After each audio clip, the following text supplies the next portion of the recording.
Por favor, vayan ingresando al John My Quiz, este código 584677 es parte de la actividad que hemos previsto para esta semana 14. Ya falta una semanita más de clases, segundo parcial se concluye el semestre y por supuesto vamos a hacer un poco de interacción con este tema. Hoy nos toca ver migraciones internas y externas. He puesto algunas preguntas para que ustedes recuperen algo de aquello que en algún momento seguramente tuvieron la posibilidad de estudiar, de visualizar, y bajo esas características quiero que por favor contesten, creo que son 8 o 10 preguntas. Tienen que poner johnmyquiz.com, el código de participación 584677 y contestemos esas preguntas, por favor, si son tan amables. Y está también el enlace, le acabo de poner en el chat. Estamos solamente 6 participantes, vamos a ver el resto, que mientras se vaya uniendo a la clase, ustedes aprovechan para interactuar conmigo en este cuestionario, un cuestionario básico. Vamos a ver cómo nos va. Por supuesto, de conceptos, de temas que tienen que ver con la posibilidad de analizar qué es lo que nosotros creemos que es migración, qué es emigración, qué es inmigración, qué características tienen estos fenómenos de traslado de personas desde un lugar al otro, etcétera, ¿no? Por favor, entonces, a ver si podemos copiar esta dirección en cada uno de sus celulares, de sus tablets, de sus computadoras, donde se encuentren ustedes actualmente conectados y poder visualizar justamente estos conceptos que les estoy planteando, por favor.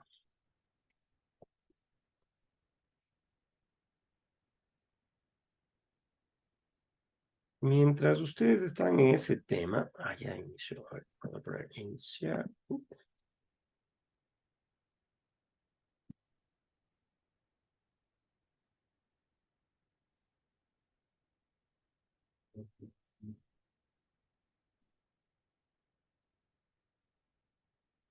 Vamos a apagar la música y Samira ya está conectada. Entonces, al quiz. Mientras tanto, voy a poner la asistencia de todos los compañeros y compañeras que ya se están uniendo a la clase para no tener inconvenientes.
una miniaturita nomás de eso. Hola Mayra, ¿cómo está? Buenas tardes. Ahí está el enlace, por favor. Ingrese a ese enlace, es del Quizy, y conteste esas preguntas. Vamos a hacer interactivo este tema.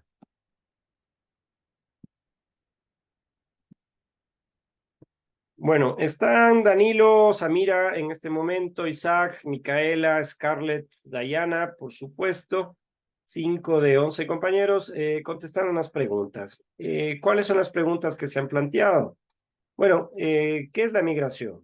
¿Cómo se va a definir la migración? Son 4 respuestas que hemos puesto ahí. Promedio, 19-20 segundos les toma esta posibilidad. En primer lugar, la población que permanece en su lugar de origen, el desplazamiento de población dentro de su lugar de origen, desplazamiento de población desde su lugar de origen hacia otro destino, implicando cambio de residencia y personas que habitan en el mismo lugar donde nacieron.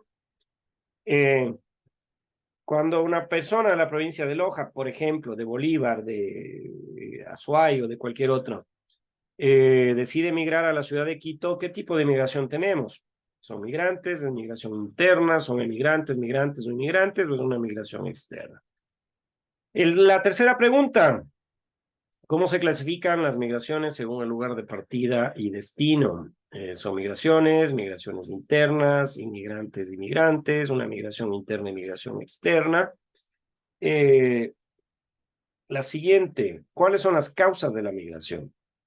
Podemos decir que quieren conocer otros países, conflictos familiares entre papá y mamá, problemas económicos y falta de estabilidad laboral, problemas sociales, problemas culturales, otros. ¿Cuáles son las consecuencias de la migración? Problemas humanos, problemas económicos, una desintegración familiar, pérdida de valores morales, pérdida de identidad cultural. Consecuencias de la migración, problemas personales, problemas culturales, religiosos. Los países industrializados han depredado sus bosques y ahora presionan a los pobres para que contaminen los suyos, exploten los suyos, dejen de explotar los suyos, vendan los suyos. Un tema que nos introduce a ciertas características que tienen que ver con la migración y los recursos naturales.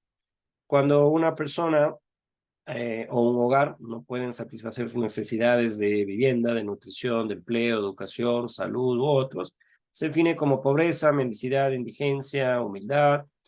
En el siglo XXI es considerado uno de los más funestos de la historia debido a la gran cantidad de conflictos, se han dado innumerables víctimas, falso, verdadero.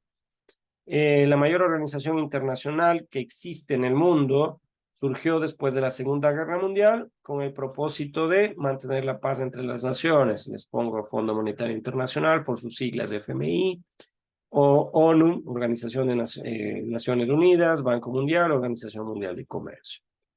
Ejemplo de un bloque comercial para ver cómo se estructuran estos: Fondo Monetario Internacional, ALADI, Banco Mundial o CEPAL. Son algunas de las preguntas que les introduzco para pasar justamente a el tema que hoy tenemos que analizar conjuntamente con ustedes. Danilo, según la puntuación que tiene, alcanza 6.690. Esta es una actividad de acompañamiento docente, así que sí tiene características e implicaciones de ser válida, por supuesto, para cuestiones de evaluación, ¿no? Así que vamos a contestar lo más preciso posible a efectos justamente de esta caracterización.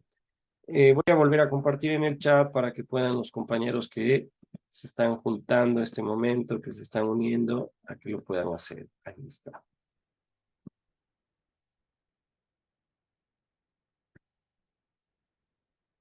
Vamos a esperar unos minutos más y concluimos con este ejercicio, ¿no?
Bueno, vamos a dejar un minuto más para que puedan contestar las preguntas de los compañeros que todavía no lo han hecho, antes de compartir la presentación de la clase de hoy.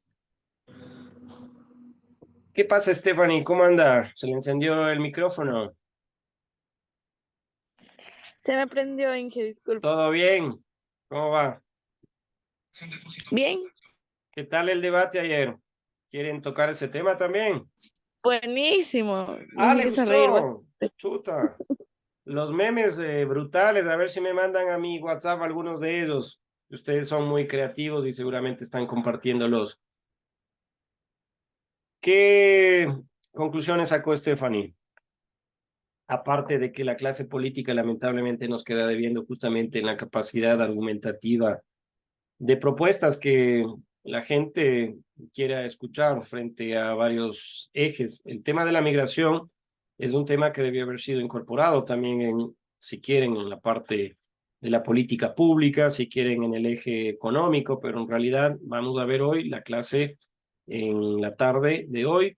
Muchos temas que debían haber sido abordados el día de ayer, pero bueno, sin embargo están los asesores políticos, están los asesores económicos, están quienes de una u otra manera dicen a los candidatos qué es lo que frente a una pregunta o un plan de gobierno, frente a problemas estructurales que tiene nuestro país, entregan ese tipo de respuestas, ¿no? Pero sin embargo, ojalá ustedes son estudiantes universitarios, tienen ya la capacidad suficiente de analizar no solamente con los memes, no solamente con varias cuestiones de carácter subjetivo, qué es lo que ocurrió frente a una elección muy decisoria, ¿no? Estamos en una situación muy compleja en nuestro país y por supuesto el día de ayer tuvimos ya un escenario mucho más claro de qué es lo que está ocurriendo. Antes del debate, probablemente yo tenía una intención de voto interesante hacia alguno de los candidatos, pero básicamente con la exposición, la argumentación de ayer y lo que se pudo decir y no decir también,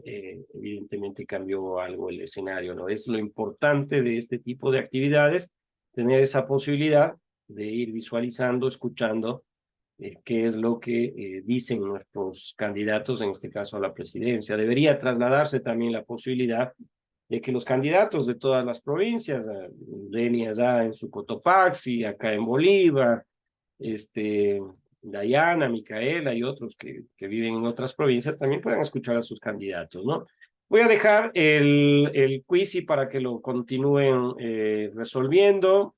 Steffi acaba de unirse a la resolución. Voy a dejar de compartirla, pero sin embargo está latente para ver cómo se estructura ¿Ya no se la... puede repetir, Inge? ¿Para qué quieres, Deni? Repetir, no sea malita, ya está, ya Para contestó. mejorar esa nota, Inge.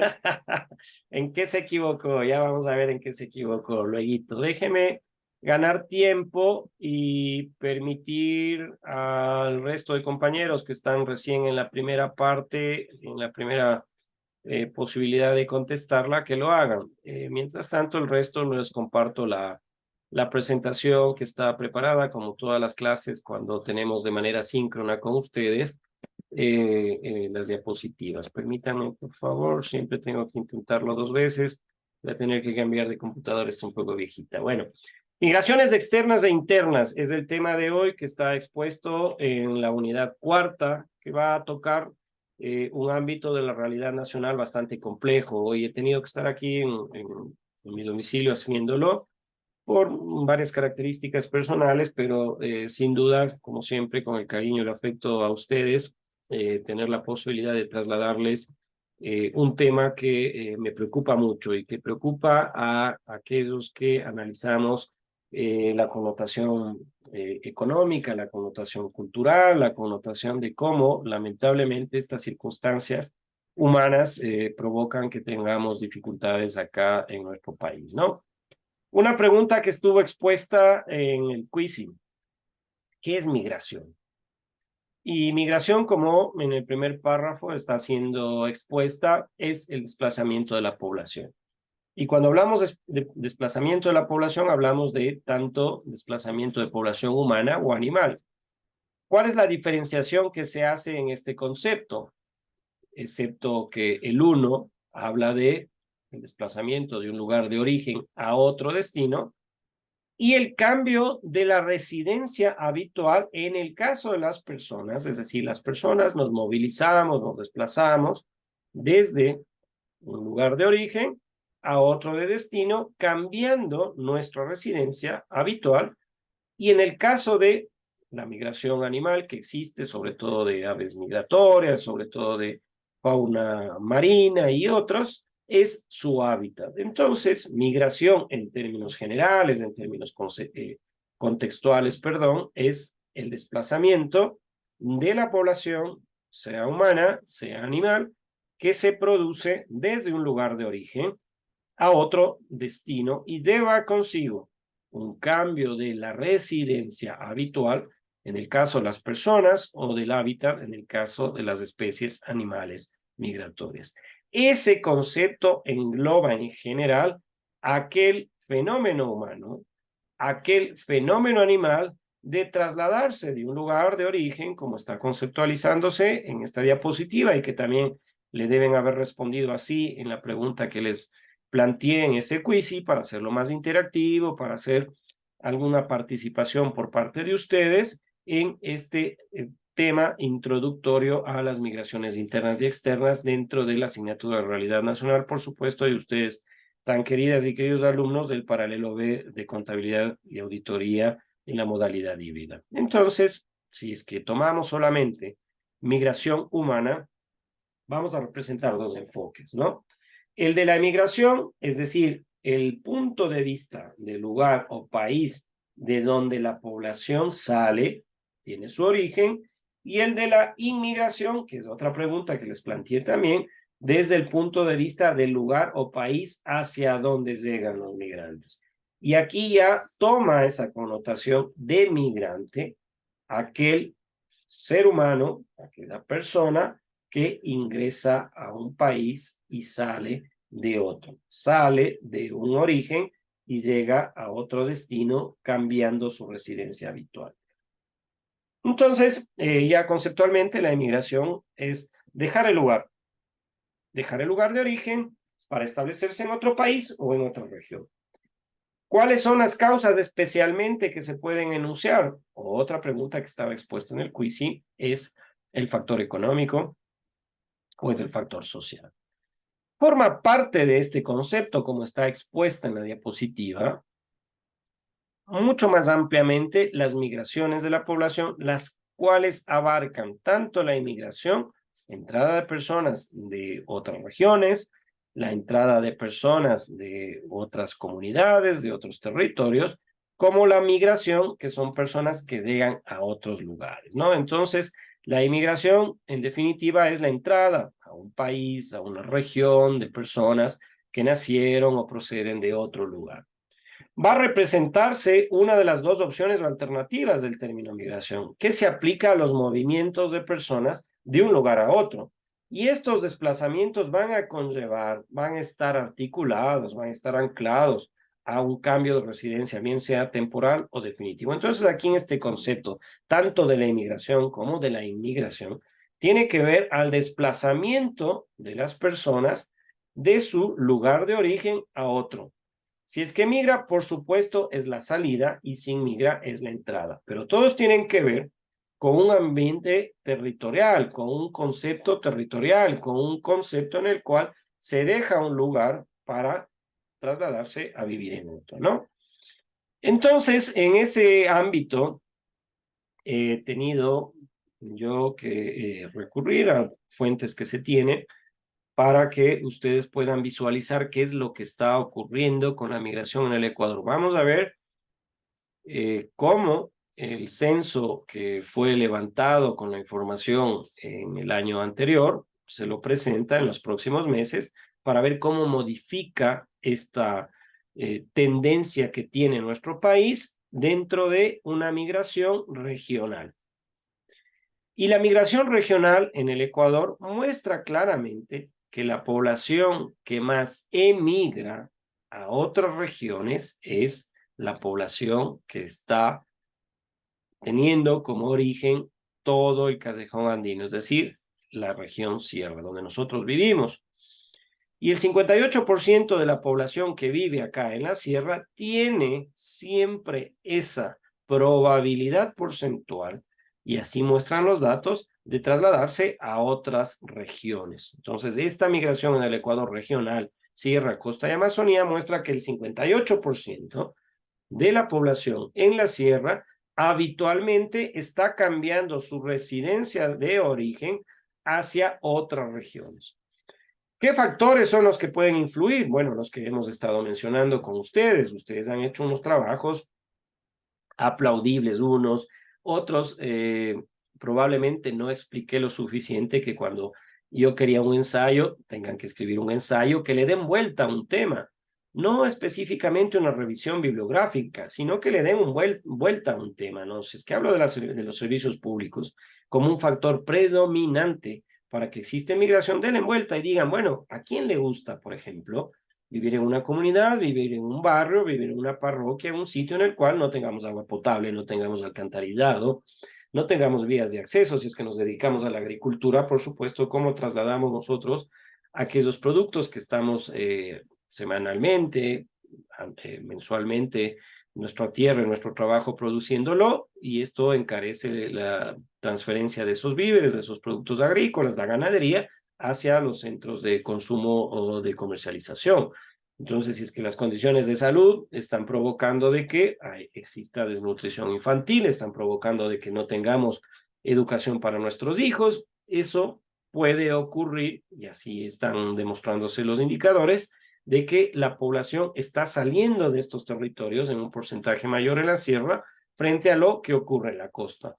En la costa, el 38% de su población, es decir, casi 4 de 10 habitantes de la costa, está movilizándose, está emigrando, está trasladándose hacia otras regiones de nuestro país.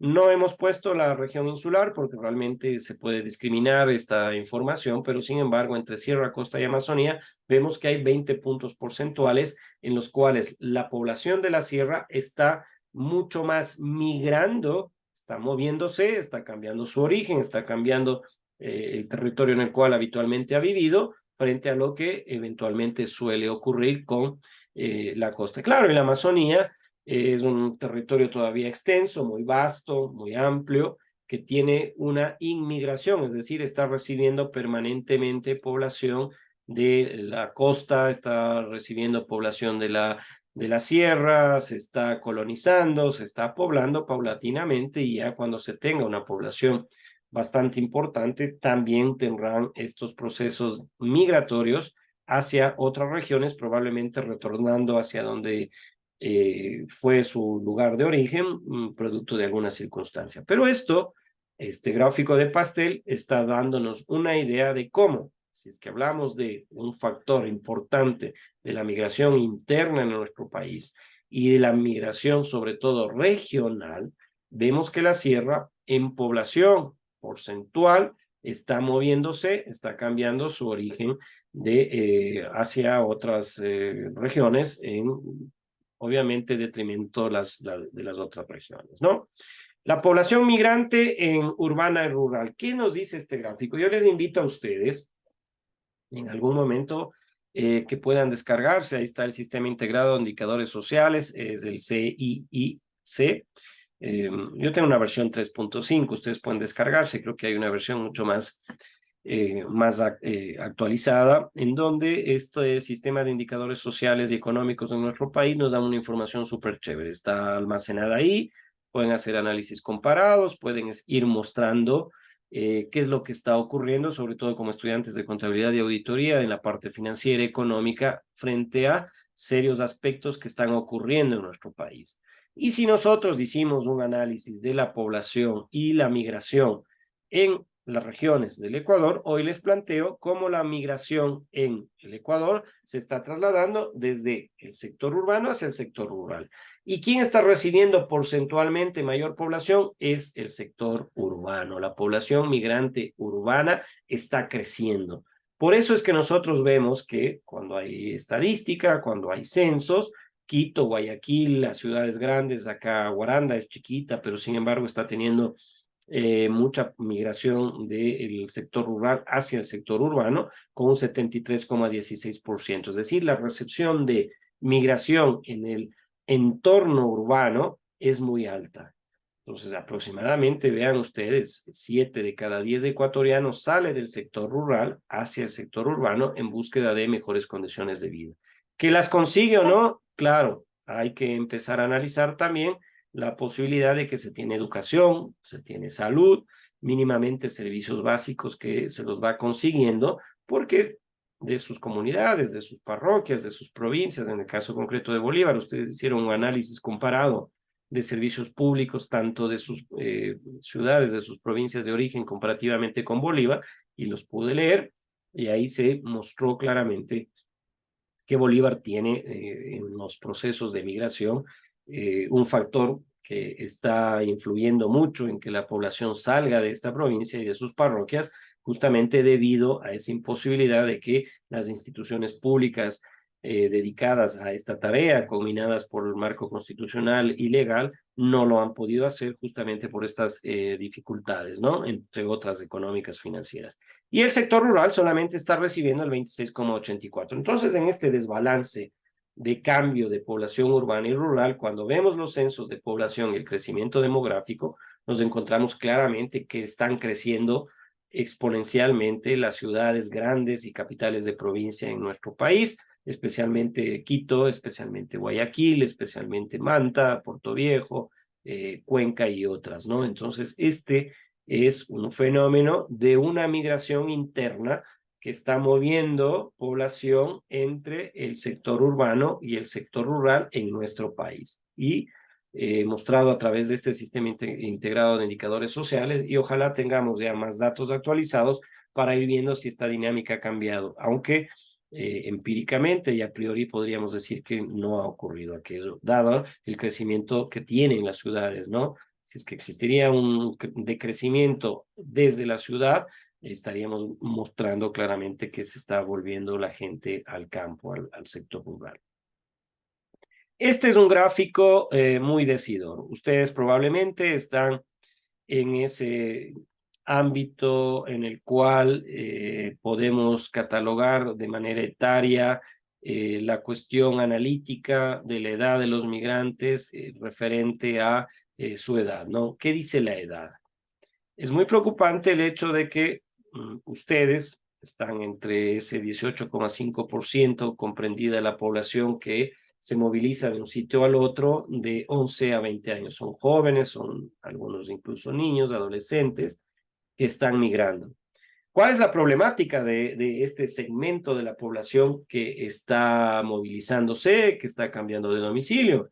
Es el que día de mañana ellos, esta población, este casi 20%, va a ser la población económicamente activa, son los futuros profesionales, son ustedes, es la materia gris, es decir, aquel que está agarrando, adquiriendo conocimiento, experiencia, y el día de mañana van a ser quienes tengan que dirigir empresas, tengan que dirigir procesos políticos, procesos productivos, trabajar en empresas públicas y privadas, y justamente es de esa población económicamente activa que requiere de aquí a unos pocos años, a corto plazo, nuestro país, nuestra provincia, el cantón o la ciudad en la cual vivimos. Esa población de 41% que está comprendida entre 21 y 30 años es la población económicamente activa. Y me parece que tenían una pregunta referente a eso, que es justamente considerada en términos económicos para el análisis, es esa población que está en plenitud de condiciones, capacidades, conocimiento y experiencia de generar actividades económicas, de generar empleo, son quienes más son buscados y demandados por las empresas públicas o privadas, son a quienes se les puede explotar porque tienen el conocimiento suficiente y algo de experiencia que puede provocar un crecimiento hacia el desarrollo individual y, por supuesto, el aporte a cada una de las instituciones públicas o privadas. Ese lamentable 41% también significa que muchos de estos cerebros, de esa materia gris, de aquellos que tienen conocimiento, de aquellos que tienen experiencia, de aquellos que ya tienen un título universitario y probablemente salieron fuera del país a estudiar alguna maestría, algún doctorado, etcétera, no regresan. Y eso es muy preocupante y peligroso para los países.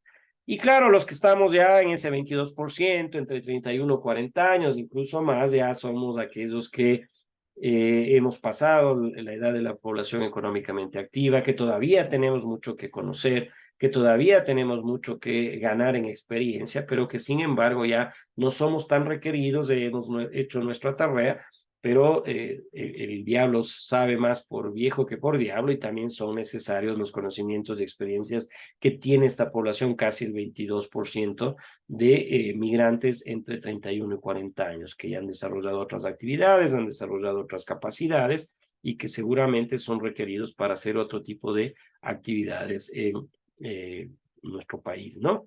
Vean la edad de los migrantes y cómo se lo puede plantear en función de un análisis de las capacidades que podrían tener o aportar estos migrantes en la parte etaria, la parte de población, y cómo se estructura esta población hacia la consecución y el traslado de conocimientos, experiencias y obviamente aquello que puedan generar en un determinado momento en función de la economía de nuestro país, de la provincia o el cantón en el cual viva, ¿no?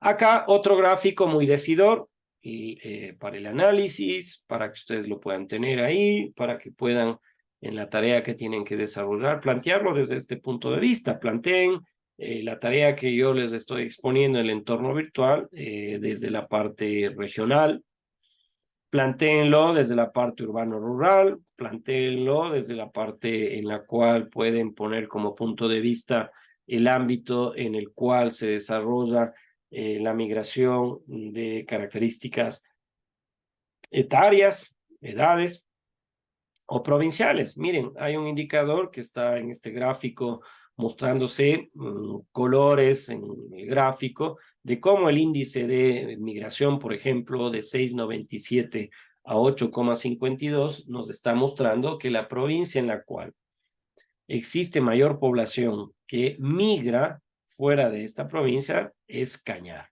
En todo el país no hay otra provincia que tenga estos indicadores migratorios como lo tiene la provincia del Cañar. Ya vamos a analizar las causas, ya vamos a analizar las consecuencias, vamos a sacar conclusiones, pero sin embargo, para efectos de un análisis pormenorizado de cada una de estas provincias, podemos ver claramente que Cañar tiene estas dificultades de despoblamiento producto de la migración que tiene fundamentalmente hacia Estados Unidos, según está entendido y según se muestran en los datos. Luego, por supuesto, en un indicador menor, con 5,44 y 6,97, tenemos a las otras provincias del austroecuatoriano. Azuay, Loja y Zamora Chinchipe tienen ese mismo indicador que tienen estos tres y que muestran de 5,44 a 6,97 en ese índice de población que migra. Pichincha me llama la atención, conjuntamente con Morona Santiago y El Oro, que son provincias, en el caso concreto de Pichincha, digo, llama la atención porque es la capital, no solamente de Quito, la capital de la provincia de Pichincha, no solamente es la provincia en la cual está la sede política administrativa, no solamente donde hay muchas industrias, etcétera, pero estamos viendo que la población de la provincia de Pichincha está en un indicador mediano, es decir, 3,9 a 5,44 en este indicador de migración que está perdiendo su población y está migrando. Bueno, el resto de provincias, por supuesto, también gráficamente expuestas ahí en indicadores de 2,37 a 3,9 y menos de 2,37. Por favor, si hay alguna pregunta o alguna observación, tienen habilitados los micrófonos, lo pueden hacer cuando ustedes gusten, sin problema, por favor. ¿Cuáles son las causas de la migración? Bueno, he puesto 4 en este análisis que hacemos con ustedes, pero he desagregado una. Ustedes son muy jóvenes, probablemente cuando ocurrió aquello, ya les voy a explicar después, apenas nacían, pero sin embargo fue uno de los factores muy importantes para que se produzca la migración. Ya vamos a ver en qué consiste o de qué se trata, ¿no? Entonces, las políticas, la clase política, las políticas públicas, el que no se dé respuesta por parte de las instituciones, que no se dé respuesta por el Estado ecuatoriano, que existan crisis política y que existan persecuciones de características políticas, porque si usted es afín a un partido político y termina ganando el contrario, y usted es un funcionario público que no tiene estabilidad laboral, el día de mañana la administración pública nuestra le dice hasta luego. Hay persecuciones, por supuesto, si es que usted tiene una función determinada dentro de la institución pública y estuvo apoyando a otro que terminó ganando la elección o dirige esa institución pública, probablemente también va a tener una posibilidad de que sea perseguido. Entonces, la migración también tiene una arista política. Y hay crisis política porque la política está circunscrito a la parte económica. Cuando le va bien a un gobierno, cuando le va bien económicamente a la institución pública y a la institución privada, la crisis política no se agudiza. Pero en casos como los cuales hoy nuestro país se encuentra inmerso, temas de seguridad y temas económicos, al gobierno le va a ir mal siempre. ¿Y qué es el gobierno? Es el ejercicio democrático a través de justamente la política, ese mecanismo, ese instrumento que tenemos de elegir y ser elegidos durante un tiempo determinado para decidir y elegir quién debe gobernarnos, ¿no? Política también está entendido como esa política pública, es decir, todas esas acciones, esos lineamientos que van generándose para que se pueda desarrollar un país, ¿no? El tema cultural en Cañar, más allá de los otros factores, vemos que culturalmente en Cañar algo está ocurriendo con la población de esa provincia que no ve posibilidades de superación, no ve otra posibilidad de que se tenga que endeudar, pagar esa deuda probablemente con un trabajo que tenga que desarrollarlo cuando llegue a su país de destino, normalmente Estados Unidos, y cree que culturalmente en su pensamiento ya la población de esa provincia que no tiene posibilidades de superación ninguna, ¿no? Entonces, bajo esas características, sí es un factor cultural el hecho de que los migrantes y la población piense que le va a ir mejor, le va a ir económicamente, culturalmente y bajo otras características mejor que quedándose en estas provincias, ¿no? El tema familiar, por supuesto, es muy complicado cuando dentro de nuestra familia vemos que existen dificultades económicas, que no se puede atender las necesidades de salud que tienen nuestros hijos, nuestros familiares, que no tienen la posibilidad de atenderse las posibilidades de educación, de salud y otras. Entonces, esas crisis familiares y esa inestabilidad política provoca que se busquen alternativas de otros escenarios, trasladándose a otras provincias, a otras regiones, como habíamos visto en los gráficos anteriores, e incluso fuera del país, para que podamos buscar estabilidad económica fundamentalmente.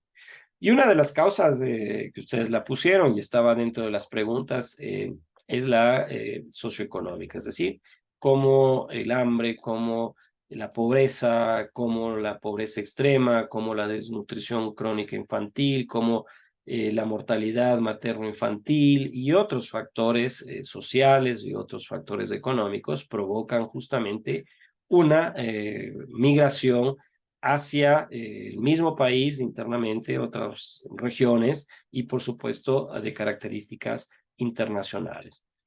Y el otro factor que le he dejado fuera de ese análisis porque fue eventual, pero fue muy importante y atravesó la migración tocando este tema y este fenómeno ocurrido en nuestro país, es el hecho de que la dolarización, ustedes saben el fenómeno en el cual ustedes están estudiando contabilidad y auditoría.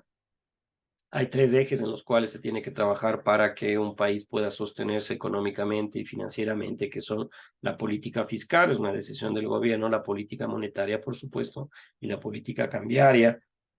Esto se perdió con la dolarización, perdimos nuestra moneda, perdimos la posibilidad de que el día de mañana podamos manejar la política cambiaria y monetaria, y tuvimos que asumir el dólar bajo factores en los cuales mucha gente perdió los recursos de toda su vida, sus ahorros, perdieron sus jubilaciones, perdieron la posibilidad, la capacidad adquisitiva, un proceso inflacionario importantísimo. Miren ustedes, antes de tomar la decisión, el presidente de la República en aquel momento, en 1999, El tipo de cambio a ese momento era 5.000 sucres, $1.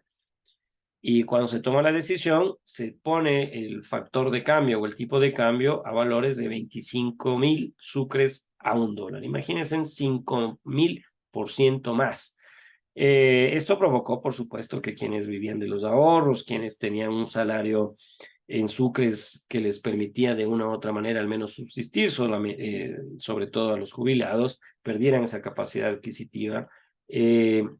Procesos inflacionarios que provocaron que difícilmente puedan llegar a cumplir con esos ingresos la canasta básica y provocó que 377.908 ecuatorianos salgan del Ecuador.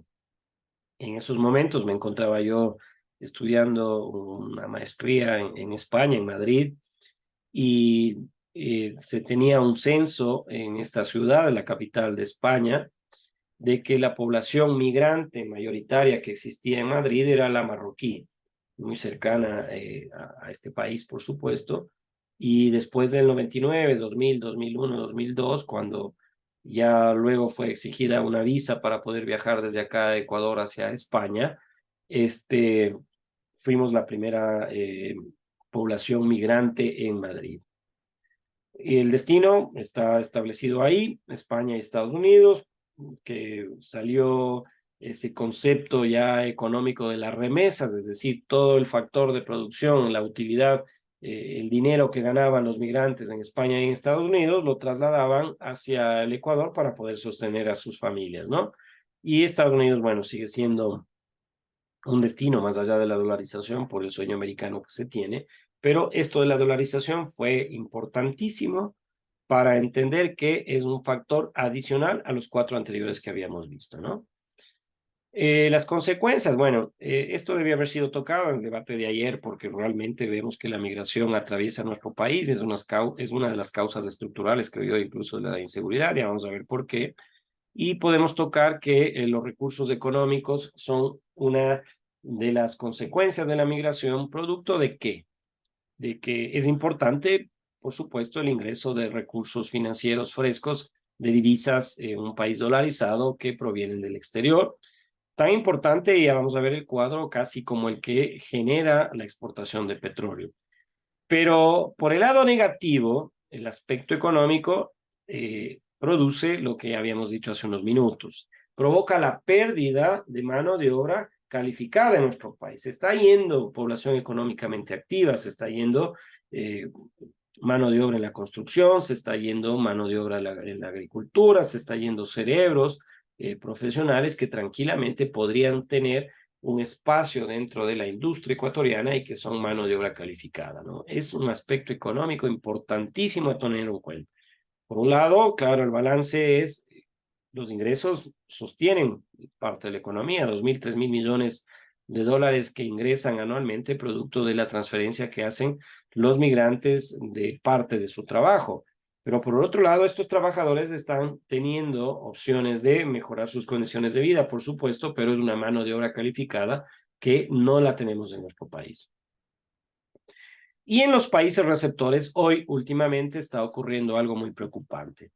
Hay una oferta excesiva de mano de obra en Estados Unidos, en España, en los países que están recibiendo una gran cantidad de migración, sobre todo ecuatoriana.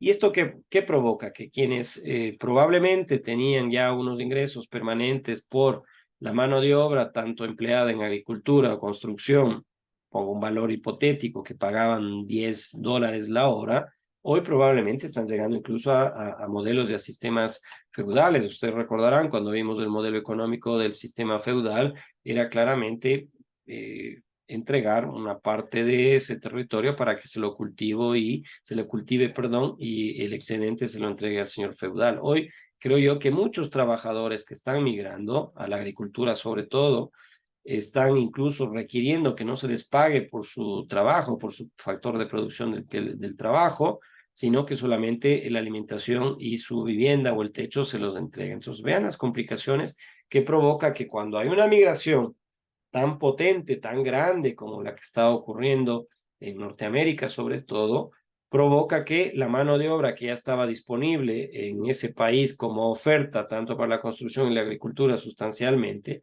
al ingresar mayor población y requerir igualmente que sea contratado esta mano de obra en estos espacios económicos de la producción, tanto agricultura y construcción, hace de que pierdan justamente esa posibilidad de un pago en las condiciones que anteriormente se lo hacían, ¿no? Entonces, económicamente es un factor, una consecuencia de la migración, el hecho de que existe una sobreoferta de mano de obra y esto una pérdida, por supuesto, del valor que se pagaba por este trabajo a nuestros compatriotas, ¿no?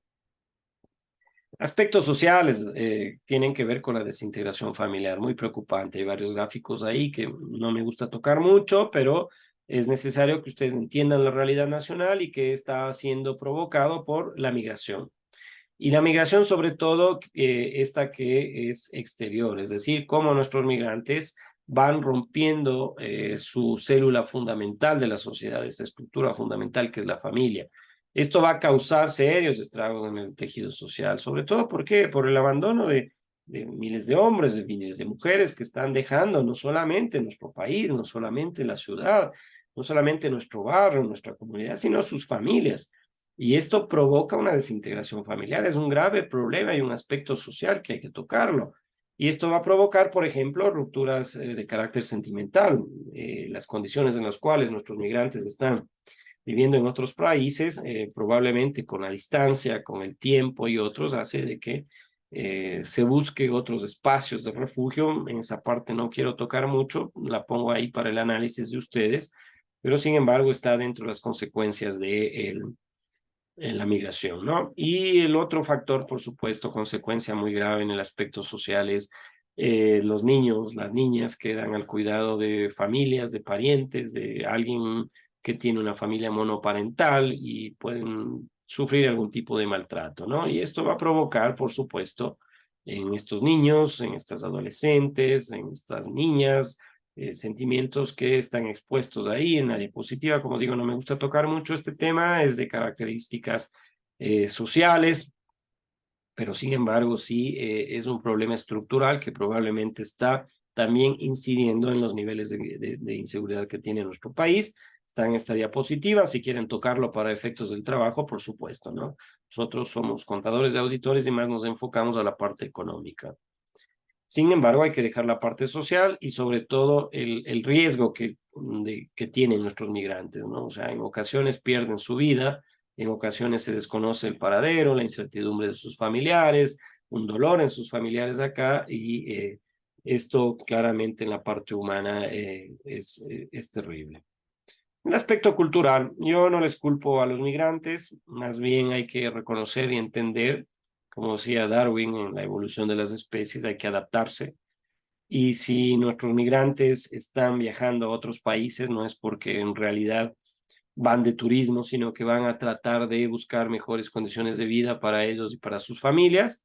Y esto claramente no es que este impacto migratorio influye en que quienes nos están recibiendo en Europa o quienes nos están recibiendo en Estados Unidos lo hacen con mucho gusto, ¿no? Hay costumbres y tradiciones que se quedan, hay costumbres y tradiciones, lengua que se habla y que se deja de hablar, justamente por esa posibilidad de que se introducen en una cultura distinta, que se incorporan costumbres distintas y formas de hablar distintas, que claramente son utilizadas, son adaptadas, son incorporadas hacia la nuestra para pasar desapercibidos, porque hay procesos de exclusión, hay procesos de discriminación, y si hablamos como hablan los españoles, obviamente pasamos desapercibidos, si es que hablamos inglés, por supuesto, si nos vestimos similarmente a ellos, eh, perderemos costumbres, perderemos tradiciones, perderemos el ámbito cultural que nosotros históricamente hemos tenido, esa identidad, pero sin embargo es entendible por varias características humanas, ¿no? Psicológicamente, por supuesto, miren, hay personas que en otros países claramente tienen xenofobia, es decir, ese rechazo al extranjero, tienen esa capacidad de hacer sentir y tratar a personas que no son de su nacionalidad, eh, personas inferiores o denigran a los migrantes, Y también, por supuesto, sabemos de que hay ocasiones en las cuales son agredidos físicamente nuestros migrantes, y esto es un aspecto psicológico importante. El aspecto político, ya que están tocando el tema político, ya que estuvieron viendo el debate ayer, imagínense ustedes, de 1999 hasta el 2002, 500.000 ecuatorianos dejaron nuestro país. Y 500.000 se fueron a España. Y la mayoría de ellos en Madrid. Si es que consiguiesen, o si es que consiguieron regularizarse estos 500.000 ecuatorianos, claramente dentro de la estructura poblacional de una ciudad capital de España, y esos 500.000 ecuatorianos se articulan a un movimiento, a un partido político, se articulan a un eje ideológico, van a modificar y a desbalancear el resultado de esa ciudad o de ese país, claramente. Y en nuestro país también provoca de que 500.000 ecuatorianos, paisanos nuestros, de Bolívar, de Cotopaxi, de Azuay, de Cañar, de donde fuese, salen de nuestras parroquias, salen de nuestros cantones, de nuestra provincia, también hacen un efecto en el cual se va a desbalancear lo que históricamente ha venido siendo la estructura política y cómo se comporta ese votante en elecciones como las que van a venir. Ya van a ver los indicadores, si es que decimos que somos aproximadamente 15 millones de ecuatorianos, un tercio está fuera. ¿Y por quién va a votar si es que vota ese tercio que está fuera de nuestro país? Si es que tienen una connotación hacia una sola línea política o ideológica, claramente va a haber un desbalance. Entonces, el aspecto político tiene que ver también cómo estos procesos migratorios se articulan en el país de origen y se articulan en el país de destino. ¿Cuál es el efecto de la emigración ecuatoriana y el futuro que probablemente puede tener las remesas en el mediano plazo? Les pongo este gráfico, este cuadro número 1, cómo está mostrándose las remesas de los emigrantes y cómo se está planteando las exportaciones tanto de petróleo como de productos elaborados, y el banano, el plátano, productos agrícolas, ¿no? Vean, desde el 93 hasta el 2005, en donde se hace el corte, teniendo la fuente del Banco Central, este gráfico muestra la exportación del petróleo, por ejemplo, siempre creciente, productos industrializados, continuo, pero creciente, interesante. La exportación de banano, también continuo, no creciente, pero continuo, pero las remesas de los inmigrantes siempre es creciente. ¿Y esto qué quiere decir? No es que nuestros migrantes están ganando un mejor salario. Está ocurriendo este crecimiento porque hay mayores migrantes en estos países que están enviando remesas. Entonces, esto quiere decir que mientras va creciendo las remesas de migrantes, va creciendo el número de ecuatorianos que están en estos países. El cuadro, bueno, aquí está la explicación del cuadro número 2, pero lo explico yo claramente. El cuadro número 2 muestra a los emigrantes ecuatorianos en el mundo y cómo están distribuidos en distintos países, ¿no? Estados Unidos es una fuente tomada de información de consulados, de embajadas, de misiones pontificias, de asociaciones que agrupan emigrantes ecuatorianos y muestran que regularmente o no, es un número global, no es que esos 2 millones de ecuatorianos que viven en Estados Unidos están regulares allá, hay 2 millones. En España 500.000, en Canadá 153.000, en Italia 130.000, en Inglaterra 70.000, 25.045 en Venezuela, 25.000 en Holanda y 79.089 en otros países. Pero vean ustedes, sumen todos los números de nuestros paisanos, nuestros compatriotas fuera del Ecuador, comparémoslo con 15 millones, es un tercio de la población que está fuera del país.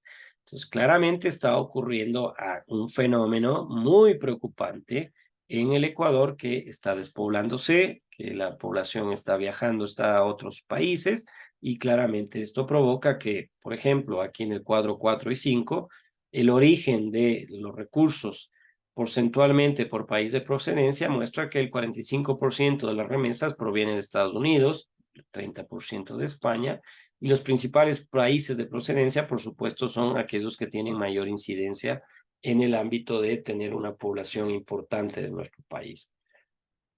La explicación de esto es más que preocupante.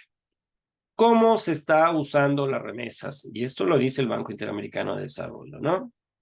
Si es que se estima ese número porcentual de recursos financieros que están trasladando las familias a ustedes, a nuestros amigos, a nuestras familias, a la economía ecuatoriana, lo preocupante es que los gastos diarios están incorporándose en un 61%. Es decir, la plata que envían los migrantes está siendo utilizada en gasto diario y en lujos. Sumen los gastos diarios más los lujos, es el 78% de esos casi 3.000 millones.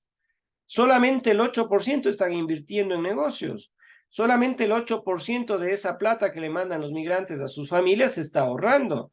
Solamente el 4% está comprando alguna propiedad para que a futuro pueda darle una plusvalía. Solamente el 2% está siendo utilizado en educación. El 78% está siendo utilizado en la tarjeta para el plan de internet, está siendo utilizado para el mejor celular, el iPhone 14, para comprarse ropa de marca, para pagar agua, luz, no sé. Pero el 78% de esa plata que envían los familiares a sus paisanos acá, que mandan los migrantes a sus familiares acá en el Ecuador, suma el 78%. Es muy preocupante. Aplaudirles a ese 8% que invierte en un negocio, que genera con esa plata la posibilidad de generar más recursos financieros. Un 8% lo está ahorrando, perfecto. Para comprar una propiedad, el 4%, un 2% para educación, pero vean ustedes cómo se está distribuyendo porcentualmente el recurso que está ingresando a nuestro país. Hay aquí algunos factores influyentes, ¿no? En España, por ejemplo, la cantidad media por envío se está estimando en 362 euros. Ustedes multipliquen por el tipo de cambio actualmente y serán 400 y algo de dólares. Entonces, están enviándoles un salario básico unificado casi a sus familiares, los migrantes, en media, la cantidad media. Y en Estados Unidos un 537 dólares mensuales, es decir, un poco más de recursos. Y vean cómo las instituciones financieras están utilizando este recurso que tienen, esta capacidad de trasladar el dinero desde el origen en España o Estados Unidos hacia sus familiares, las cuentas de sus familiares. Aproximadamente el 80% se envían por empresas de remesas, tanto en España como en Estados Unidos. Y el costo de transferir 100 dólares desde el migrante hacia sus familias es de 10. Por cada 100, 10. Si envían 1.000 dólares, son 100 dólares. Entonces, es el 10% aproximadamente de esa plata que envían los migrantes a través de los cures, a través de estas empresas que trasladan remesas, que no es traslado físico, no es que yo voy en España, en Madrid, le doy 400 dólares y esos billetes vienen y le dan acá a mi familia, no, es virtual, es movimientos de capital a través del sistema financiero internacional, pero el costo de ese proceso está castigando mucho al migrante. Y hay instituciones financieras que muestran, como están en estas fuentes que les pongo, tanto el Banco Interamericano de Desarrollo como las tesis, de que las remesas, la evolución en millones de dólares es constante y creciente. Y esto, lejos de alegrarnos, por supuesto, por los ingresos, nos hace tener una reflexión, nos hace reflexionar porque claramente hay mayor número de migrantes en estos países.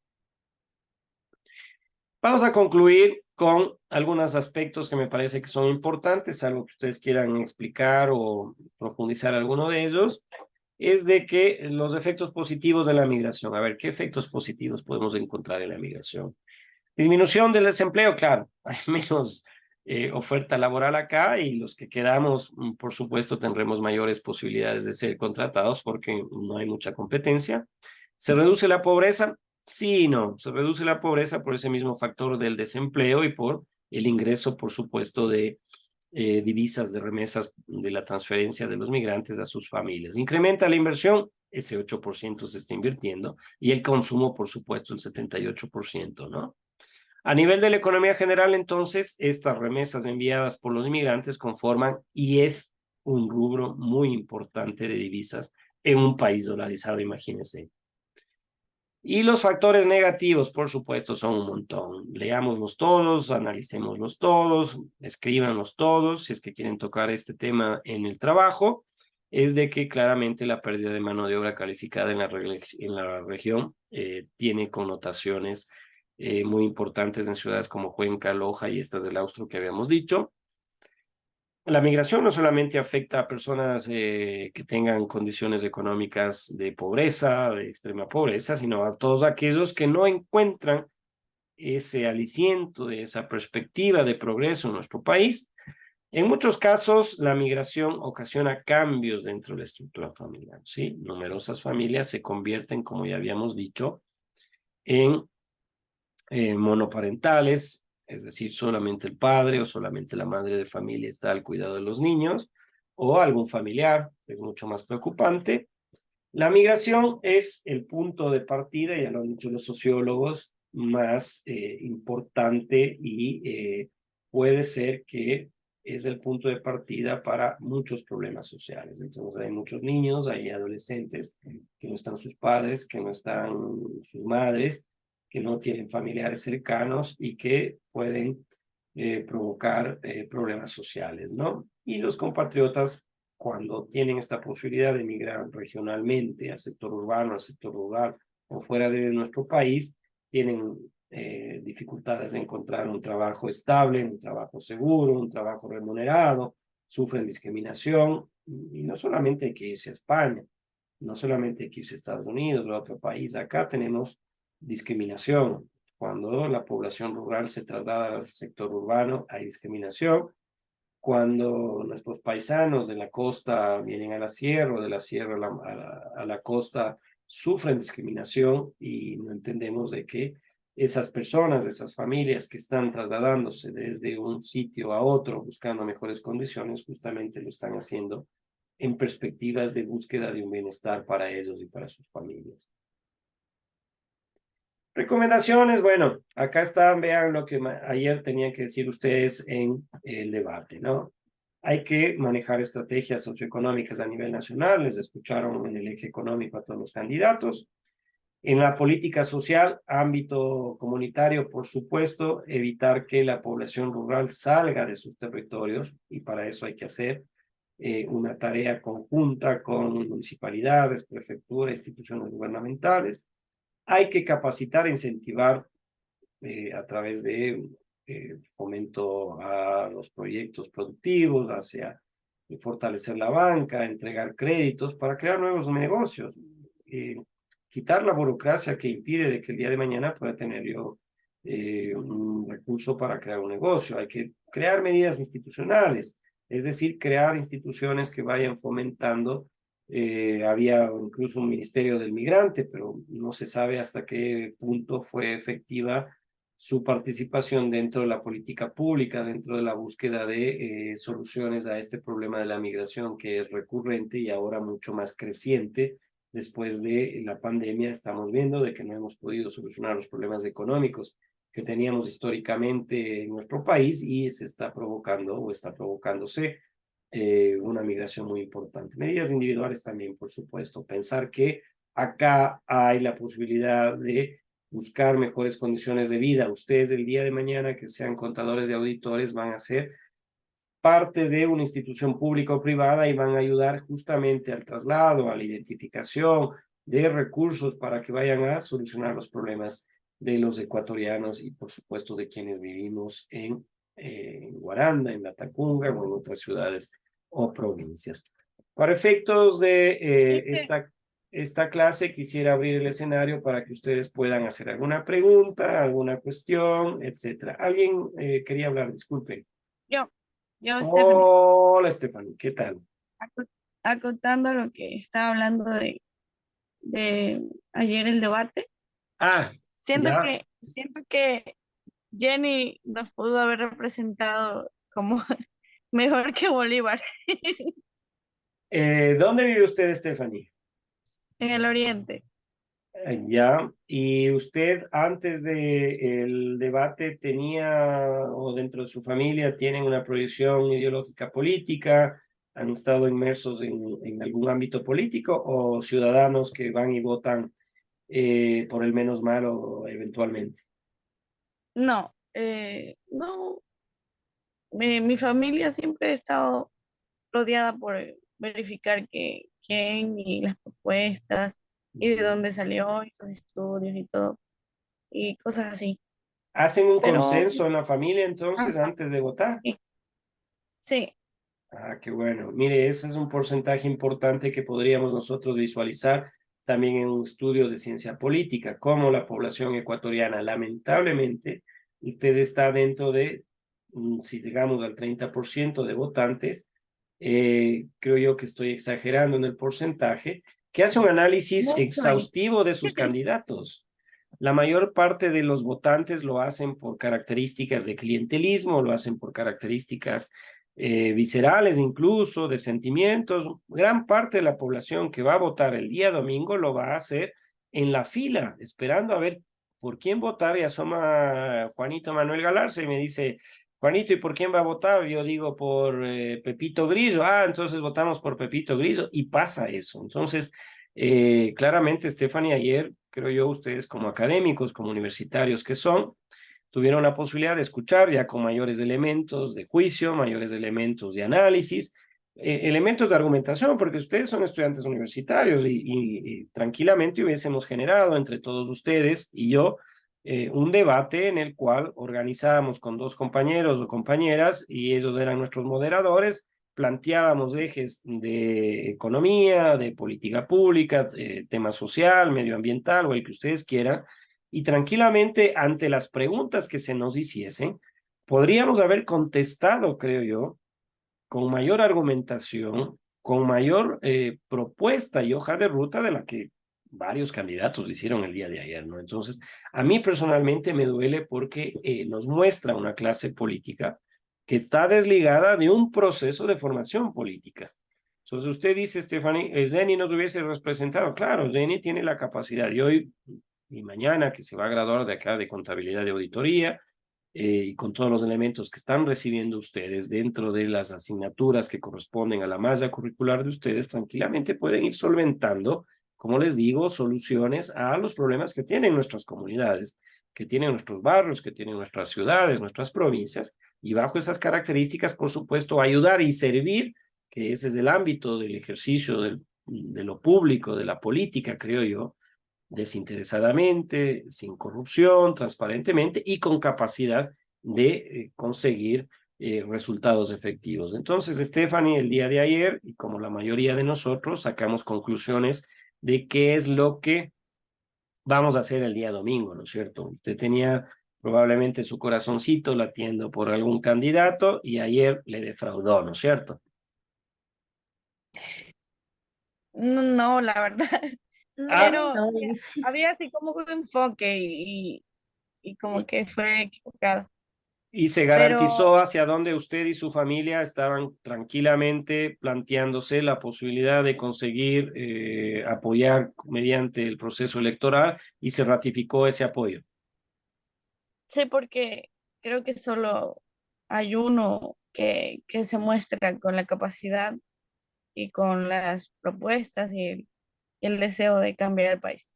¿Quién es ese? Cuénteme, convénzame. El otro, hijo, el otro. Ah, Ay, no, Francisco. Francisco. Ese pensamiento de Francisco. El año Novoa.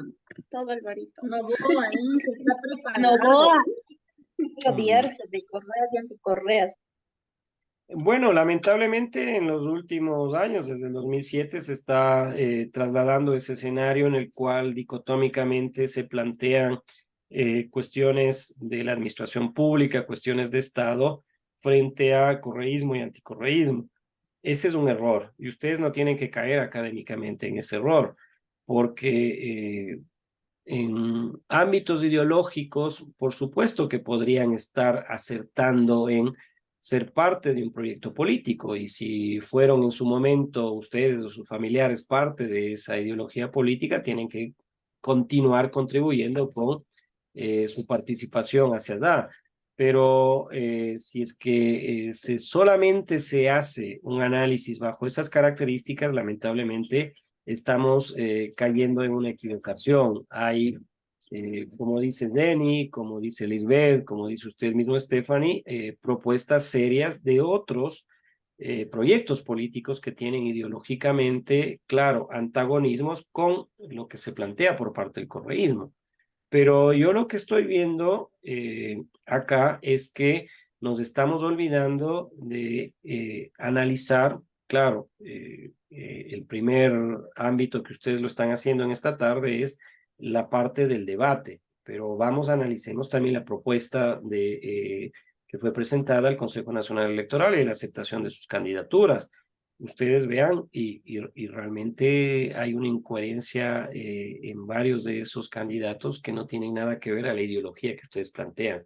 Correísmo planteando eliminación de subsidios, o quien está planteando desde la ideología de derecha apoyar a la no explotación del Yasuní, cuando ya sabemos claramente que eso de circunscribir un eje ideológico a derecha e izquierda justamente es porque la derecha está un pensamiento mucho más conservador de los temas que son inherentes a una sociedad, al manejo de un Estado, y en la izquierda está quienes son mucho más progresistas. Entonces, en ese ámbito no debemos caer en el clientelismo. Ustedes están poniendo cuestiones sobre la mesa hoy en esta clase, que voy a terminar de grabarla para que después no crean que estamos nosotros en un ámbito político, sino analizando la realidad nacional, que es muy importante hacerlo desde la política y sobre todo desde el conocimiento técnico, ustedes de la contabilidad y auditoría, cuando hay candidatos que son ambivalentes.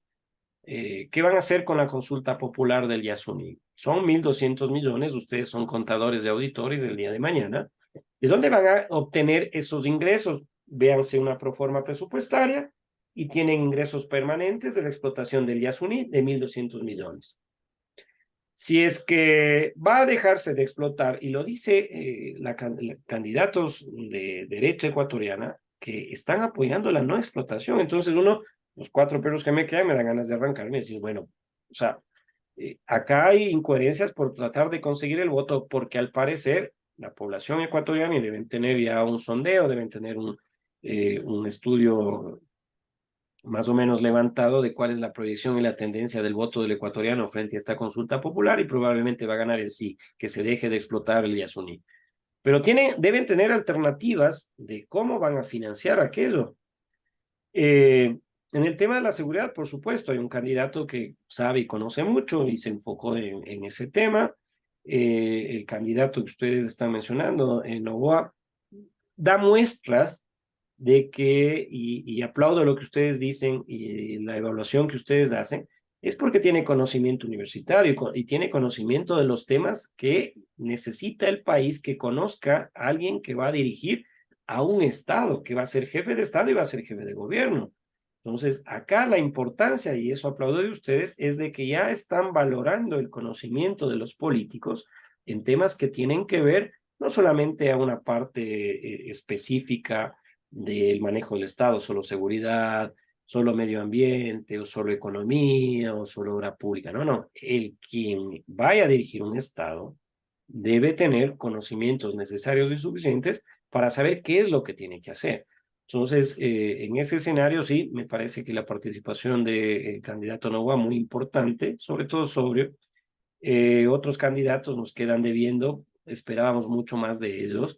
Y claro, los memes que ojalá me envíen ustedes también nos divierten un montón, no ayudan para la decisión, pero sin embargo, yo creo que eso de anticorreísmo y no correísmo, y correísmo, por supuesto, el ámbito de los afectos o desafectos, y otra cosa que ustedes no se olviden, acá hay un voto regional muy importante. Entonces verán, la cuestión ideológica es permanente en nuestro país. ¿Y qué es la cuestión ideológica? Lo que ustedes están planteando. Izquierda, derecha, correísmo, anticorreísmo.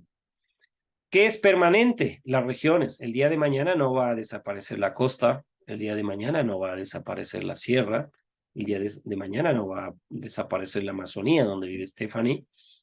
Esas son cuestiones permanentes en la historia política de nuestro país y que termina influyendo. Es por eso que si yo soy candidato a la presidencia de la República y soy de la Sierra, ¿qué voy a buscar? Voy a buscar a Lisbeth, que es de la costa, y necesito mi candidata en cuestión de género que sea de la costa, o no es así, porque ella me va a ayudar a traer votos de la costa hacia mi candidatura, que soy de la Sierra. Y así se articulan los espacios regionales. Ideológicamente tengo que defender la propuesta política, tengo que defender lo que yo he venido diciendo. desde la izquierda, desde la derecha, desde el centro, desde donde fuese, porque en estas ambivalencias y sobre todo en un debate, el que yo sea de derecha y defienda, por ejemplo, la vida, yo estoy en contra del aborto, aplaudo. Que si yo soy de derecha y digo no puedo desfinanciar el Estado ecuatoriano impidiendo de que un grupo de ambientalistas me diga el día de mañana que no va a explotar el Yasuní y que producto de eso voy a perder 1.200 millones que puedo trasladar a educación, a salud, lo aplaudo. Pero si me dice uno de izquierda, cuestiones de que está en contra del aborto y cosas por eso, entonces ahí son las cuestiones ideológicas que no se entienden y ustedes las sacan a colación hoy. ¿Qué son temas que no son permanentes, pero sí son coyunturales, Jenny? Y hay que tener en cuenta. Dejemos lo regional, dejemos lo ideológico y pasémonos a la parte de la seguridad. Ese es un tema coyuntural. En el 2017 este tema nadie lo trataba, no era coyuntural. Nadie se preocupaba como topic de hablar todo de seguridad, de las cárceles, de desmantelar el crimen organizado, no. Habían otros problemas coyunturales, pero hoy el que más preocupa a la población ecuatoriana, y más aún con el lamentable asesinato de un candidato presidencial, es el de la seguridad. Entonces, ese va a ser un factor importante, no solamente por ustedes, que ya tienen elementos, argumentos suficientes para ir el día domingo a votar, sino el resto de la población. Y el otro tema coyuntural, que yo creo que pueden estar ahí a la par, pero es el económico. Es, en los actuales momentos, uno de los momentos más, perdón la redundancia, complejos que tiene el pueblo ecuatoriano el tema económico. No por algo, uno de los factores socioeconómicos importantes para la inmigración justamente es esa imposibilidad de buscar fuentes de desarrollo, fuentes de trabajo que permitan sostener a las familias. Por eso que la población ecuatoriana se está yendo, está viajando, está endeudando, se está vendiendo lo que tiene, pero está buscando posibilidades en otros países que no los tiene en su país. Entonces, estos 4 temas, 2 permanentes, regional, ideológico, y coyunturales, seguridad y economía, son los que creo yo, ustedes y yo y muchos que pensamos, va a terminar decidiendo o va a terminar empujándonos a decidir. O sea, y claro, ustedes como yo estamos en un momento complejo porque yo sí tengo un clivaje ideológico político, provengo de una ideología determinada, pero veo que no tengo representación, no tengo discurso, no tengo un candidato que enarbole lo que históricamente nosotros en la izquierda hemos planteado. Y es un problema, es una ausencia, es un vacío que estamos teniendo. ¿Hacia dónde va a ir ese voto? No sé. Bueno, les dejo en la parte final su valoración, sus comentarios y por supuesto acá es realidad nacional y diversidad cultural y es un tema muy importante para la historia de nuestro país. Hoy la semana 14, la próxima semana será la última semana de clases. Vendrán a dar el examen, por supuesto, y tener el gusto de saludarles, pero el día domingo sí hay un tema muy importante. Lisbeth, creo que quería hablar, mil disculpas. Cuando ya agarro cuerda no suelo parar, así que creo que tenía encendido el micrófono. Cuénteme, Lisbeth. Ya me olvidé lo que iba a decir. No, no puede ser. Repítale la pregunta, por favor, Stephanie. Es como el candidato Bolívar Armijos, no sea así. Qué Es como chistoso. ese candidato. No, quiere que le repitan la Micaela, como Bolívar al fin. Qué Repítame la bárbaro. pregunta. Bueno, nada. ¿Saben qué? Lo que supimos ver ayer fue que la que hizo las preguntas tuvo mucha paciencia. Gisela Bayona, la entrevistadora, la moderadora. Sí, A ver, me parece que deberíamos plantear ustedes y yo, ojalá pueda tener la posibilidad de ser su profesor en segundo semestre, instrumentos que permitan en un momento determinado generar espacios de diálogo en un momento, pero de debate en otro. Y los debates se plantean con la posibilidad de que usted tenga ese espacio en el cual haga escuchar sus propuestas, pero argumentativamente. Es decir, no puedo decir yo, que me disculpe el candidato Bolívar Armijos, él hablaba solamente de descentralización. Le preguntaban de seguridad, descentralización. Le preguntaban de salud, descentralización. O sea, según el modelo de él, y como ustedes vimos la descentralización, es esa posibilidad que tienen los estados a partir de un marco constitucional, un marco legal, trasladar competencias, es decir, trasladar responsabilidades a otros niveles de gobierno, ¿no es cierto? Entonces, por eso la Constitución, por ejemplo, traslada a las prefecturas, a los gobiernos provinciales, competencias, tareas que cree que él no son importantes para el Estado. El Estado se reserva sus propias competencias, sus propias tareas, digámoslo así. Traslada a las municipalidades competencias, actividades, tareas que el Estado cree que no son tan imprescindibles para no hacerlo y le traslada, por supuesto, a las municipalidades. Pero ¿se imaginan ustedes que el Estado deje de tener un ejército, es decir, una institución que vigile la seguridad externa territorial del Estado ecuatoriano?